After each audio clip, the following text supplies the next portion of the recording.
guys, welcome back to my channel. My name is Maddie and today I'm going to be giving you my August wrap-up. I read a lot of books in the month of August. I think I read 21. It's crazy. That's the most books I've read in a month ever in my life, except like picture books when I was little. That didn't count. Anyway, I'm gonna get right on into this video because I don't want it to be super long. I read quite a few comic books in the month of August. I know I've never really read comic books before ever, but I found like the comic book section at my library, which is very difficult to find because it's tiny and it's in the children's section. I don't know why, but I finally found it and I read a couple different comic books. I'm not going to give a rating for any of these because I don't know how to rate something that I haven't really read a lot of, because I don't know what's considered good and bad. First, I read Guardians of the Galaxy Best Story Ever by Tim Seeley. Obviously, this is about the Guardians of the Galaxy, and beyond that, I can't really tell you much about it because I don't remember.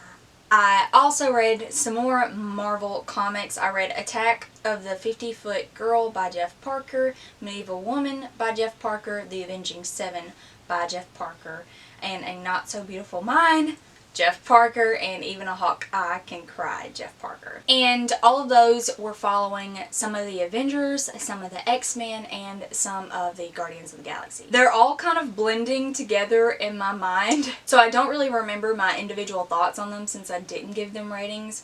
But if you enjoy comics, read them. If you don't read them because they weren't like super interesting. Not gonna lie. Okay, now on into the novels that I read. First, I read Dark Matter by Blake Crouch, and this is an adult psychological thriller almost. It's actually dystopian and there's time travel. This book really messes with your mind and it really is mind-blowing. Like, it's really good. I really enjoyed it and I didn't really know what to expect from this, but I did really like it, and I gave it 5 out of 5 stars. This book follows Jason, who is a husband and a father to a teenage son, and one night on the way home from a grocery store, he is kidnapped and he's knocked out, and when he wakes up, the world is not his world. His life is not his life. His wife is not his wife. His son doesn't exist, and he is a completely different person now. And basically the story follows around this certain event in his life. Basically the world that he wakes up in is what his life would have been like if he had made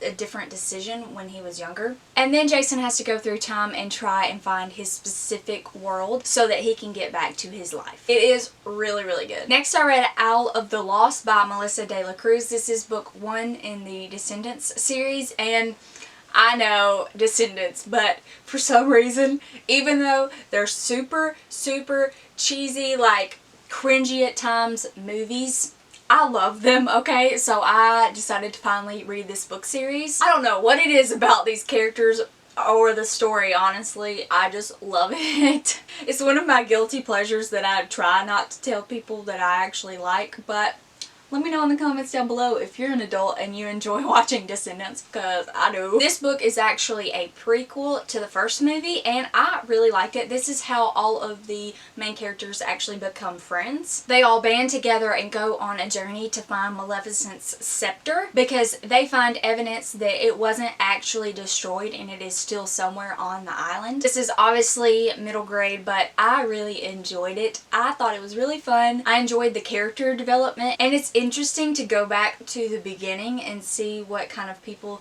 they were then, and then the recent movie just came out, the third one, and like who they are now. They're completely different people, but it's cool to see the character growth. I enjoyed this one. I gave it 4 out of 5 stars. Along with being in a superhero mood this month, I was also in a Disney mood this month, so I also read another Disney themed book. More than one, actually. I read Sea Witch by Sarah Henning. This is a twisted tale origin story for Ursula. This book follows a lower class girl named Evie who is best friends with an upper class girl named Anna, and she is also best friends with the prince of her kingdom and then the prince's cousin who is a prince of a different kingdom. And a few years prior to the events that happened in this novel, the friends all went out into the ocean together and Anna ended up drowning and her body was never found. And then fast forward a few years into the future, a girl surfaces from the water and she looks exactly like Anna Anna. This girl is actually the daughter of the Mer King. However, Evie thinks that somehow this girl might just be her best friend. This book is unique and very kind of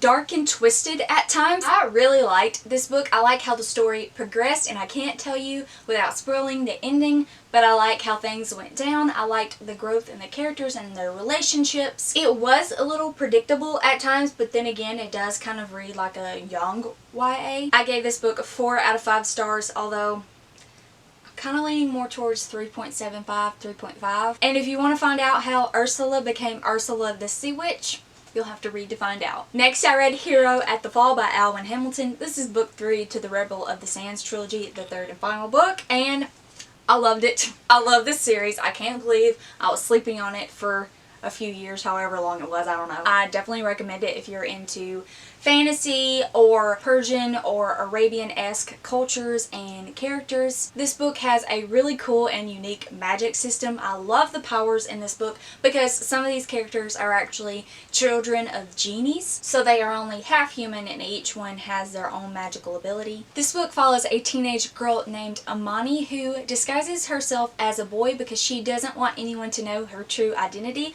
because she is the Blue-Eyed Bandit, who is the famous sharpshooter in her kingdom, and she finds herself tangled up in the events of a rebellion, and I love it so much. I love the characters, I love the world, I love the magic system.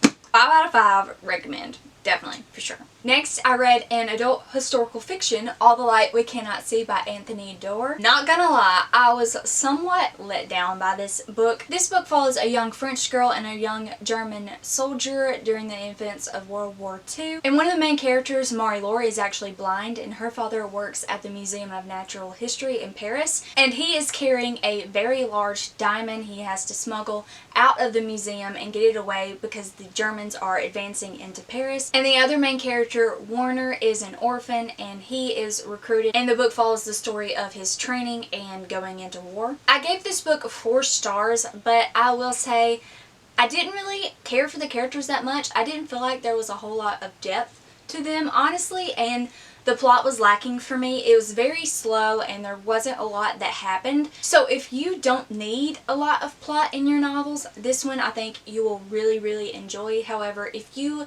like a lot of action and you like a lot of things to be happening in your story, this one is probably not for you because there's not really a whole lot of plot. It's very laid back and slow, but it is very beautiful, very heartwarming, very moving, and I did really enjoy it. I just wanted more from it. It didn't excite me. I did end up liking it, just not as much as I thought I would. Next, I read The Wish Granter by C.J. Redwine, and this is book 2 in the Ravenspire series, and I thought this one was just okay. I gave it 4 stars, and it was good, but it wasn't the best thing ever. The romance didn't make a whole lot of sense within the time frame because they went from not knowing each other to loving each other within like a few weeks, and it wasn't very believable for me. I also didn't get enough scenes between those two characters to really make it believable because you don't really get any romance scenes until after they already love each other. The plot also wasn't just super exciting for me. There wasn't anything particularly wrong with it. It just wasn't something that I loved. If you are interested, this book is actually a retelling of Rumpelstiltskin. I wouldn't really call it a retelling,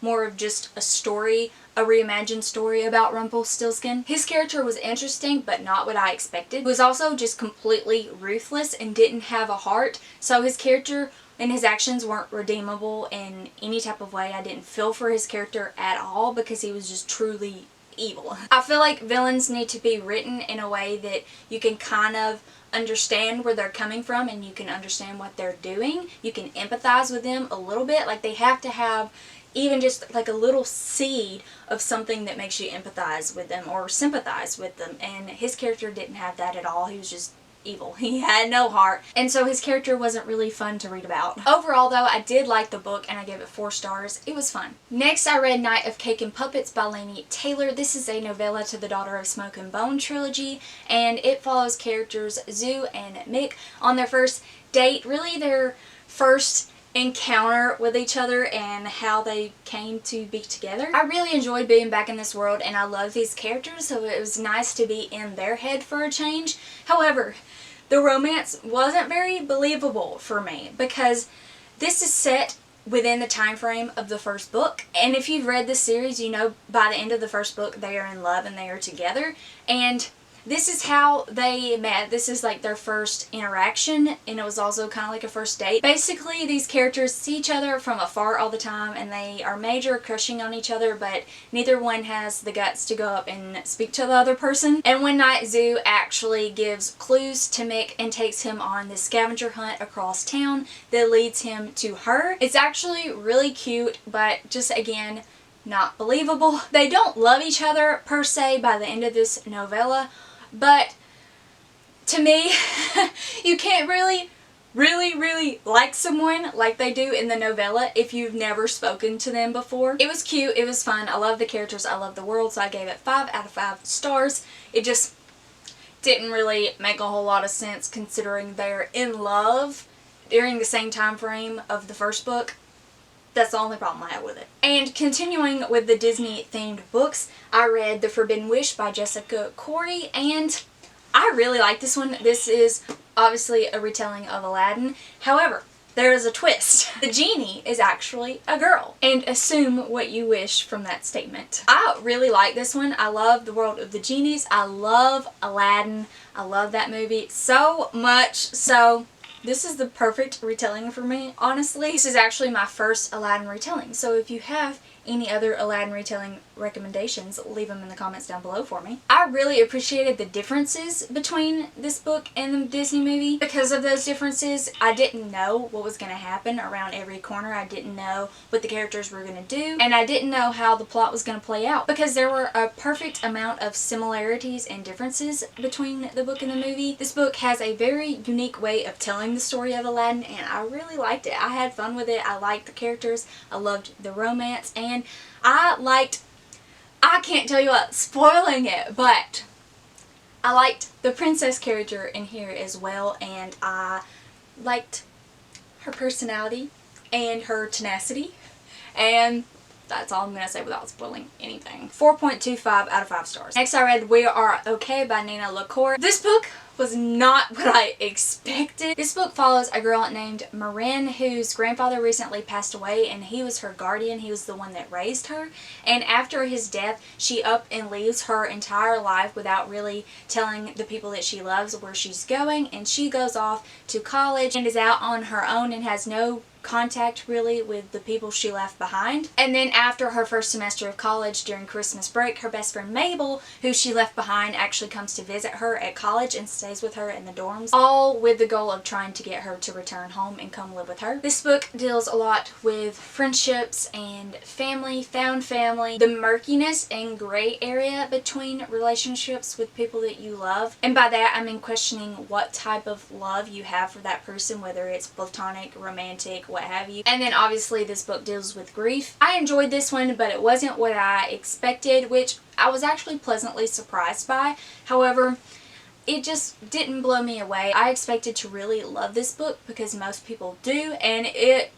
somewhat let me down. I think for me what let me down was the lack of plot. It's definitely a character-driven book, but I think I was in the mood for something a little bit more fast-paced. I ended up giving this one 4 out of 5 stars. Next I read Batman Nightwalker by Marie Lu. This is the second book in the DC Icons series, and this one was enjoyable, but again, not what I expected. This is supposed to be like a Batman origin story. However, Batman doesn't even exist in this book. The book follows an 18-year-old Bruce Wayne, and he's kind of the bad boy in his town and his society. However, one night he recklessly gets involved in a police car chase, and for punishment he has to do community service at the Arkham Asylum, where he meets a girl who is a part of the Nightwalker gang. The story was good and I did enjoy it. It just wasn't Batman. Like, he doesn't have the Batman persona yet. He's not really even fighting crime yet. He's just opening his world up to the possibility of he can make a difference in the world beyond being a frat boy. I gave it 4 stars. Next, I read Arch Enemies by Marissa Meyer. This is book 2 in the Renegades trilogy, and Renegades is one of my favorites. I love this book as well. I ended up not liking it quite as much as Renegades, but I did give it 4.75 stars. Very close to 5 stars. There's just something about this book that wasn't quite there for me. I think part of the reason for this is the plot device use of the secret identities. It's just been drug out and it's getting a little old for me, honestly. Like I was waiting for things to blow up and more things to happen, and it just never did. It definitely felt like a filler book for the third book. It still had a lot happening in it, just not what I wanted. Again, I was waiting for the plot to blow up in people's faces, and it never did. However, with all of that aside, I still love this world. I love these characters. I loved this book.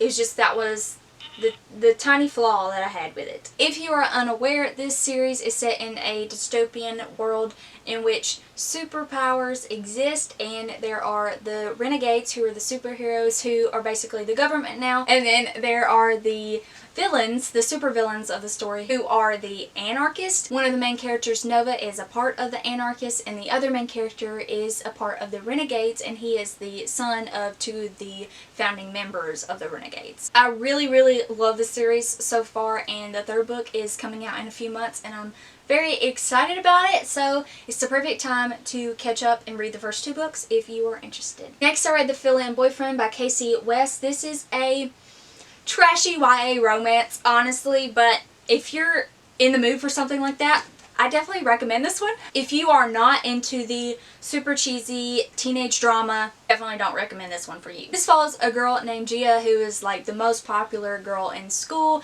However, right before prom, in the parking lot, her boyfriend dumps her and leaves her at prom by herself before they even walk in the door. And then a boy is actually in the parking lot in his truck and overhears the breakup, overhears their conversation, and he ends up filling in for Bradley and poses as Bradley so that she is not embarrassed by her friends and the whole school for getting dumped at prom. Things get a little complicated between the two characters when they actually start to have feelings for each other. It's very cute, very trashy, very juvenile and drama filled, and if that's not something you like, don't read it because it's very much present. The drama is out of control in this book. The main character is also very superficial. She pretty much only cares about what people think of her, and she never wants to be herself because she wants to remain the most popular girl.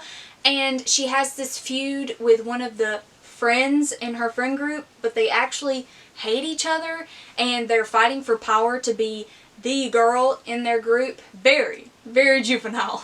But beyond that, I did enjoy this book. I liked it. I gave it 4 stars. Now that I'm thinking about it though, I think I gave it 3.75 because it's not quite 4 stars. That drama, man, just way out of control. Next, I read one of my new favorite books of all time, The Way I Used to Be by Amber Smith.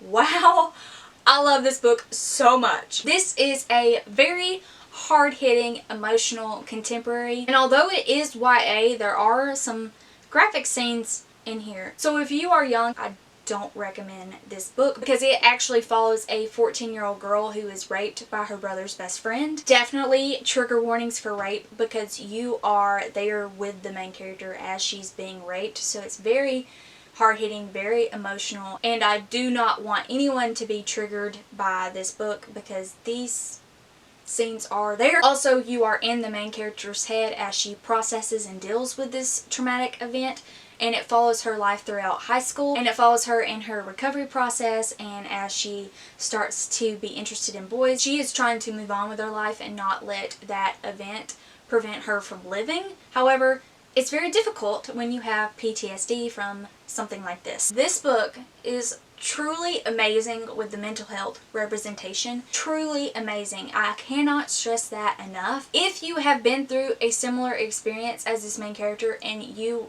do not think you will be triggered by this book, I definitely recommend it because it's so realistic and I really think you can relate to the main character. As someone who studies psychology and being a counselor is what I want to do with my life, that's what I'm studying to be, I can tell you that this is very realistic in the thoughts that she has, the struggles that she goes through is very realistic to someone who is suffering PTSD from rape or any kind of sexual abuse. If you've been through something like that, you will definitely relate to her.